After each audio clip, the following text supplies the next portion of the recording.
때가 차매 그리스도께서는 때가 찼을 때에 오셨다. 이와 같은 말씀을 로마서 5장 6절에서 찾아볼 수 있다. 우리가 아직 연약할 때에 기약대로 그리스도께서 경건치 않은 자를 위하여 죽으셨도다. 그러나 그리스도의 죽음은 지금 살아있는 자들과 육신을 쓰시고 유다에 나타나시기 전에 살았던 자들과 그 당시에 살았던 사람들을 위하여 있다. 어느 세대의 사람들과 마찬가지로 그 세대의 사람들에게도 효력이 있다. 그 죽음은 단 한 번 있는 일이므로 모든 시대에 걸쳐 똑같은 효력을 가지고 있다. 때는 메시아의 초림이라고 예언되어 있다. 그렇지만 구속은 각 시대의 모든 사람을 위한 것이다. 메시아는 창세 전에 예정되어 있었지만 이 말세에 나타내신 바 되었다. 베드로전서 1장 20절. 만일 이 세대에 나타나시거나 종말전 마지막 해에 나타나시도록 하는 것이 하나님의 계획이었을지라도 복음에는 조금도 차이가 없었을 것이다.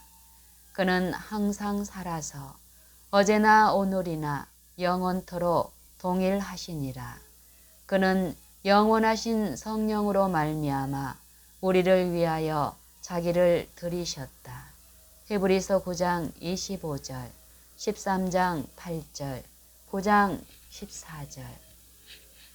그러므로 그 희생은 지금이나 모든 시대에 동일한 효력이 있다.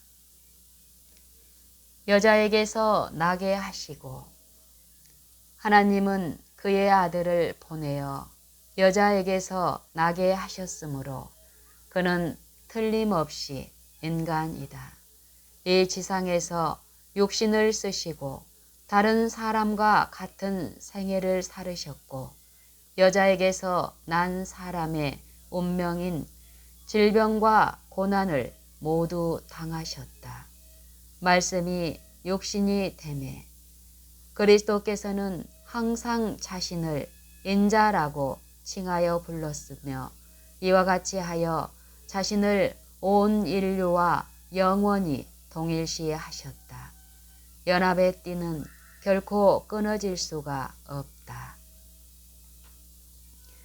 율법 아래 나게 하신 것은 그리스도께서는 여자에게서 나셨으므로 율법 아래 나신 것이 당연하다. 왜냐하면 이와 같은 상태가 온 인류의 상태이며 그러므로 저가 범사에 형제들과 같이 되심이 마땅하도다. 이는 하나님의 일에 자비하고 충성된 대제사장이 되어 백성의 죄를 구속하려 하심이기 때문이다. 히브리서 2장 17절. 그는 인류의 모든 짐을 짊어지셨다. 그는 실로 우리의 질고를 지고 우리의 슬픔을 당하였다. 이사야 53장 4절. 우리 연약한 것을 친히 담당하시고 병을 짊어지셨도다. 마태복음 8장 17절. 우리는 다 양 같아서 그릇 행하여 각기 제 길로 갔거늘 여호와께서는 우리 무리의 죄악을 그에게 담당시키셨도다. 이사야 53장 6절. 그는 우리가 있는 곳으로 오셔서 우리를 구속하시고 우리의 어깨에 있는 무거운 짐을 벗기셨다. 하나님이 죄를 알지도 못하신 자로 우리를 대신하여 죄를 삼으신 것은 우리로 하여금 저의 안에서 하나님의 의가 되게 하려 하심이니라. 고린도후서 5장 21절. 이 말을 별 의미 없이 할 수도 있지만 이 말의 완전한 의미는 그가 인간의 대리자가 되었다는 것이다. 다시 말하면 그가 우리 안에 충만하여 완전히 우리와 하나가 되었으므로 우리가 보고 느끼는 모든 것에 그도 똑같이 보고 느끼고 영향을 받는다는 것이다. 그는 한 사람이 다른 사람을 대신한다는 의미에서의 우리의 대리자가 아니다. 군대에서 한 사람이 다른 일을 위하여 대리인이 되는 경우를 예로 들어보자. 대리자가 대신 일을 맡아 처리하는 동안 의리한 사람은 어떤 다른 곳에 있다. 그리스도의 대리자는 결코 이와 같지 않다. 우리는 더 이상 나타나지 않고 그가 우리를 대신한다는 의미에서 우리의 대리자이다. 우리는 완전히 없어지고 이제는 내가 산 것이 아니요 오직 그리스도께서 사신 것이라. 우리는 우리의 근심 걱정을 그에게 던지되 그것들을 뽑아서 그에게 던지려고 노력을 해야 함이 아니고 자신을 낮추어 무가 되어야 한다. 이때에 우리는 짐을 벗고 오직 그에게 의지하게 된다. 이와 같이 그가 율법 아래 있는 자들을 속량하시려고 어떻게 오셨는가를 이미 보았다. 율법 아래 있는 자들을 속량하시고 그리스도는 이 일을 가장 실제적이고도 현실적인 방법으로 행하신다. 그리스도는 누구를 구속하시는가? 율법 아래 있는 자들이다. 율법 아래 있는 자들을 속량하시고 라는 말씀을 어떤 이들이 단지 부분적으로만 적용시키고 있다는 것을 언급하지 않을 수가 없다. 이 말씀은 그리스도께서 유대인들을 제사의 필요성이나 계명을 지켜야 하는 의무에서 해방시킨 것을 의미한다. 이 말씀은 그리스도께서 유대인들을 제사의 필요성이나 계명을 지켜야 하는 의무에서 해방시킨 것을 의미한다. 만일 이 말씀이 오직 유대인들이나 그리스도의 초림 당시에 살았던 사람들을 언급한 것이라면 무엇을 의미하는가? 그것은 다만 우리 자신들을 구속의 경륜과 아무런 관계가 없도록 만드는 것이다. 만일 오직 율법 아래 있는 유대인들을 의미한다면 그리스도는 오직 유대인들만을 구속하려고 오신 것이다. 우리는 이것이 구속의 문제일 때에 거기에서 제외되기를 원치 않는다. 그렇다면 우리가 믿기 전에 율법 아래 있거나 또 있었던 것을 시인해야 한다. 왜냐하면 그리스도는 오직 율법 아래 있는 자들만을 구속하러 오셨기 때문이다. 율법 아래 있다는 말씀은 이미 본 바와 같이 율법에 의하여 범법자로 정죄받는 것을 의미한다.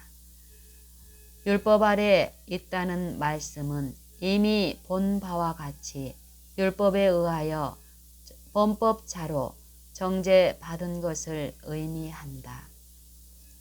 그리스도는 의인을 부르러 온 것이 아니요 죄인을 부르러 오셨다.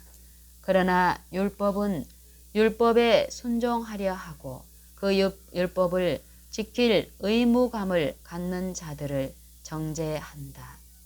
그러므로 그리스도는 우리를 율법과 그 정죄로부터 구속하심으로 우리를 구속하셔서 율법에 순종하는 생애를 살도록 하신다. 우리로 아들의 명분을 얻게 하려 하심. 사랑하는 자들아, 우리가 지금은 하나님의 자녀라. 요한일서 3장 2절. 영접하는 자, 곧 그 이름을 믿는 자들에게는 하나님의 자녀가 되는 권세를 주셨으니 요한복음 1장 12절. 이것은 3절에서 자녀, 즉 어렸을 때로 묘사된 말씀과 전혀 다르다. 그런 상태에서는 우리가 패역한 백성이요 거짓말하는 자식이요 여호와의 법을 듣기 싫어하는 자식이었다. 이사야 30장 9절. 예수를 믿고 아들들이 되었으므로 우리는 순종하는 자식처럼 이전 알지 못할 때에 줬던 너희 사욕을 본삼지 않는 자들로 묘사되고 있다. 베드로전서 1장 14절. 그리스도는 나의 하나님이여 내가 주의 뜻 행하기를 즐기오니 주의 법이 나의 심중에 있나이다 라고 말씀하셨다. 시편 40편 8절. 그러므로 3장 28절에서 말씀한 대로 우리의 대리자가 되시며 문자 그대로 우리의 입장을 취하셨으며 우리를 대신하시는 것이 아니라 우리 안에 들어오셔서 우리 안에서 그리고 우리를 위하여 우리의 삶을 살으심으로 우리가 아들의 명분을 받을 때에 그 같은 법이 우리의 마음 속에 있다는 결론이 나온다. 성령의 증거. 증거하는 이는 성령이시니 성령은 진리니라. 요한일서 5장 7절. 너희가 아들인 고로 하나님이 그 아들의 영을 우리 마음 가운데 보내사 아바 아버지라 부르게 하셨느니라. 오 성령이 영주자로 단지 손님이 아니고 유일한 소유자로서 마음에 들어오시는 것은 얼마나 기쁘고 화평한 일인가. 믿음으로 의롭다 함을 받았으므로 우리 주 예수 그리스도로 말미암아 하나님과 화평을 누린다. 그러므로 우리는 하나님 안에서 즐거워하며 환난 중에서까지도 기뻐하며 실망이 없는 소망을 가지고 있다. 왜냐하면 우리에게 주신 성령으로 말미암아 하나님의 사랑이 우리 마음에 부은 바 됨이 되기 때문이다. 로마서 5장 5절. 그때에 우리는 하나님이 사랑하시는 것과 같이 사랑할 수 있다. 우리가 신의 성품을 가지고 있기 때문에 같은 사랑을 가진다. 성령이 친히 우리 영으로 더불어 우리가 하나님의 자녀인 것을 증거하시나니 로마서 8장 16절. 하나님의 아들을 믿는 자는 자기 안에 증거가 있고 요한일서 5장 10절. 이후로는 종이 아니고 아들이니 그러므로 내가 이후로는 종이 아니요 아들이니 두 종류의 자녀들이 있는 것처럼 두 종류의 종이 있는 것을 보게 될 것이다. 4장의 처음 부분에서의 자녀라는 말은 장성한 자가 아니므로 지각을 사용하여 선악을 분별하지 못하는 자들을 지칭하기 위하여 사용되었다. 히브리서 5장 14절. 이 약속은 모든 먼데 사람들에게 뿐만 아니라 그들에게도 주어진 것이나 그들이 이 약속을 받아들임으로 신성에 참여하는 자들이 되고 이와 같이 하여 참으로 하나님의 자녀들이 되는가를 보기 위하여 남아 있는 것이다. 사도행전 2장 39절. 이와 같이 진노의 자녀로 있는 동안은 죄의 종이며 하나님의 종이 아니다. 하나님의 아들은 종이지만 그러나 여기서 말하는 종과는 전혀 다른 의미의 종이다. 종의 품성은 그 섬기는 주인을 따른다. 본장에서의 종이라는 말은 실제로 자녀들이 되는 하나님의 종들에 적용하여 쓰는 말이 결코 아니고 죄의 종들을 말하고 있다.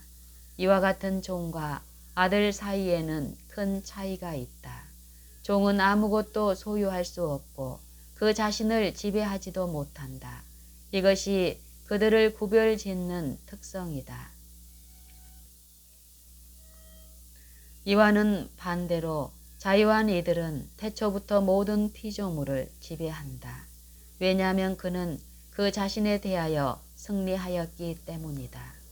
노하기를 더디하는 자는 용사보다 낫고 자기의 마음을 다스리는 자는 성을 빼앗는 자보다 나으니라. 잠언 16장 32절. 아들이면 유업을 이을 자니라. 탕자가 그 아버지의 집을 떠나 허랑방탕하고 있을 때는 종과 하등에 다를 바가 없었다. 왜냐하면 그는 종이 되었고 가장 천한 일을 하고 있었기 때문이다. 그와 같은 처지로 아버지의 집에 돌아오면서 종보다 나은 대우를 받을 가치가 없다고 느꼈다. 그러나 아버지는 아직도 멀리 떨어져 있었는데도 그를 알아보고 달려가서 만났으며 그를 아들로 영접하였다. 그가 모든 상속권을 잃어버렸음에도 불구하고 상속자로 받아들인 것이다. 이와 같이 우리도 자녀라 불리울 수 있는 모든 권리를 상실하였고 유업을 탕진하였지만 하나님은 그리스도 안에서 우리를 자녀로 영접하시며 그리스도가 가진 것과 똑같은 권리와 특권을 우리에게 주신다. 그리스도가 지금 하늘에서 하나님의 우편에 계셔서 모든 정사와 권세와 능력과 주관하는 자와 이 세상뿐만 아니라 오는 세상에 일컫는 모든 이름 위에 뛰어나신다 할지라도 우리와 함께 하지 아니하는 것이 하나도 없다. 에베소서 1장 20절 21절. 왜냐하면 긍휼에 풍성하신 하나님이 우리를 사랑하신 그 큰 사랑을 인하여 허물로 죽은 우리를 그리스도와 함께 살리셨고 너희가 은혜로 구원을 얻은 것이라. 또 함께 일으키사 그리스도 예수 안에서 함께 하늘에 앉히시니 에베소서 2장 4절로 6절. 그리스도께서 우리의 현재의 고난에 우리와 하나가 되시는 것은 우리가 그의 현재의 영광에 그와 하나가 되도록 하기 위해서이다. 그는 비천한 자를 높이셨다. 누가복음 1장 52절. 가난한 자를 진토에서 일으키시며 빈핍한 자를 거름더미에서 드사 귀족들과 함께 앉게 하시며 영광의 위를 차지하게 하시는도다. 사무엘상 2장 8절. 지상의 어떠한 왕도 여호와를 아버지로 아는 가난한 농부만큼 많은 소유물이나 많은 실제 권력을 가지고 있지 않다. 이교의 종노릇. 사도 바울은 고린도인들에게 서신을 보내면서 말씀하시기를 너희도 알거니와 너희가 이방인으로 있을 때에 말 못하는 우상에게로 끄는 그대로 끌려갔느니라고 했다. 고린도전서 12장 2절. 갈라디아인들도 이와 마찬가지였다. 그들에게 편지하기를 그러나 그때에는 하나님을 알지 못하여 본질상 하나님이 아닌 자들에게 종노릇 하였더니 라고 하였다. 만일 이 사실을 염두에 둔다면 본서신에 대해 몇 가지 잘못된 견해에 빠지지 않게 될 것이다. 갈라디아인들은 이방인이었고 우상을 숭배하였으며 가장 타락한 미신의 종노릇을 하고 있었다. 이 종노릇은 전장에서 말한 것과 같으니 그들이 율법 아래 갇혀 있었다는 것을 염두에 두라. 이것은 모든 괘씸하지 않은 사람들이 하는 종노릇과 똑같은 것이다. 왜냐하면 로마서의 2장 3장에서 차별이 없느니라 모든 사람이 죄를 범하였음에 라고 말씀하고 있기 때문이다. 주님을 체험적으로 알지 못한 유대인들도 똑같은 종노릇, 즉 죄의 종노릇을 하고 있었다. 죄를 범하는 자마다 죄의 종이라. 요한복음 8장 34절.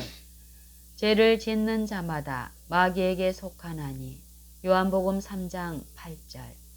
이방인의 제사하는 것은 귀신에게 하는 것이요 하나님께 제사하는 것이 아니니. 고린도전서 10장 20절. 만일 그리스도인이 아니면 이방인이 되며 종가는 있을 수 없다. 만일 그리스도인이 배교하면 즉시 이방인이 된다. 우리들도 전에는 이 세상 풍속을 좇고 공중의 권세 잡은 자를 따랐으니 곧 지금 불순종의 아들들 가운데서 역사하는 영이라. 에베소서 2장 2절. 우리도 전에는 어리석은 자요 순종치 아니한 자요 속은 자요 각색 정욕과 행락의 종노릇한 자요 악독과 투기로 지낸 자요 가증스러운 자요 피차 미워한 자이었다. 디도서 3장 3절. 그러므로 우리들 역시 본질상 하나님이 아닌 자들에게 종노릇하였다. 주인이 나쁠수록 종노릇은 힘든 것이다. 타락의 종살이를 했던 지긋지긋함을 무슨 말로 다 묘사할 수 있겠는가. 종노릇하기를 좋아함. 이제는 너희가 하나님을 알 뿐더러 하나님의 아신 바 되었거늘 어찌하여 다시 약하고 천한 초등학문으로 돌아가서 다시 저희에게 종노릇하려 하느냐. 사람들이 쇠고랑 차기를 좋아하는 것은 이상한 일이 아닌가. 그리스도께서 포로된 자에게 자유를, 갇힌 자에게 노임을 전파하시면서 잡혀있는 자들에게 나오라 하고 흑암에 있는 자들에게 나타나라고 말씀하셨지만 이 말씀을 듣고 나왔으며 의의 태양의 빛을 보았고 자유의 달콤함을 맛본 사람들이 실제로는 감옥으로 되돌아가서 옛날에 찾던 쇠고랑에 매이려 하고 심지어는 그 쇠고랑을 좋아하기까지 하며 고된 죄의 디딜방아를 밟으며 죽을 고생을 한다. 그런 경험을 얼마간 해보지 않은 사람이 누가 있는가. 이것은 꿈에서나 보는 일이 아니다. 사람들이 가장 구역질 나는 일을 심지어는 사망까지도 좋아하게 될 수 있다는 것은 사실이다. 왜냐하면 지혜자는 말하기를 무릇 나를 미워하는 자는 사망을 사랑하느니라고 했기 때문이다. 갈라디아 서신에서 인간의 경험을 생생하게 묘사하고 있는 것을 볼 수 있다. 이방의 풍습을 지킴. 너희가 날과 달과 절기와 해를 삼가 지키니 이것은 그들이 종노릇한다는 하나의 증거였다. 어떤 사람은 말한다. 아, 그들이 옛 유대인의 안식일로 돌아갔다. 그것은 바울이 우리에게 경고하고자 했던 종노릇이었다. 주님 자신이 유대인뿐만 아니라 지상의 모든 사람에게 주셨던 안식일에 대해서 이상한 증오심을 가지고 있으므로 안식일에 반대될 수 있다는 모든 말씀을 찾아 말하려고 하는 것은 얼마나 이상한 일인가. 그렇게 하기 위해서는 안식일과 관련된 모든 말씀에 눈을 감지 않으면 안 된다. 갈라디아서를 읽고 읽는 대로 생각하는 사람은 누구나 갈라디아인들이 유대인이 아니었다는 것을 알아야 한다. 그들은 이교에서 개종하였다. 그러므로 개종하기 전에는 유대인들이 행한 종교 행사에는 아무런 관련이 없었다. 유대인들과 공통된 점이 조금도 없었다. 그러므로 그들이 다시 약하고 천한 초등학문으로 돌아가서 다시 저희에게 종노릇 하려 했을 때에 어떤 유대인의 풍습으로 돌아가지 않았던 것은 분명하다. 그들의 옛 이교 풍습으로 돌아가고 있었다. 그러나 그들을 다른 길로 이끈 사람들이 유대인들이 아니었는가? 그렇다. 유대인들이었다. 그러나 이 한 가지 일을 기억하라. 만일 어떤 사람들을 그리스도에게서 떠나게 어떤 다른 것으로 이끌 때 그가 어디에서 끝내리라는 것을 알 수 없다. 우리가 원하는 그곳에서 멈추게 할 수는 없다. 만일 괘씸한 술주정뱅이가 그리스도를 믿는 믿음을 잃을 때에 비록 주께서 그 식욕을 제거하셨을지 모르나 그의 사는 날까지 술 마시는 습관을 가지고 있을 것이다.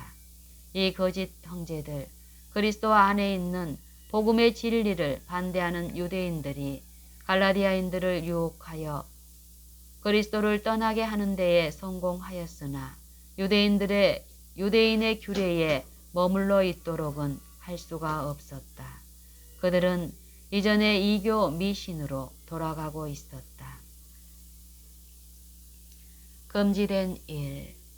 다시 한번 10절을 읽고 다음에 신명기 18장 10절 11절을 읽어보라. 그 아들이나 딸을 불 가운데로 지나가게 하는 자나 복술자나 기륭을 말하는 자나 요술을 하는 자나 무당이나 진언자나 신접자나 박수나 초혼자를 너희 중에 용납하지 말라.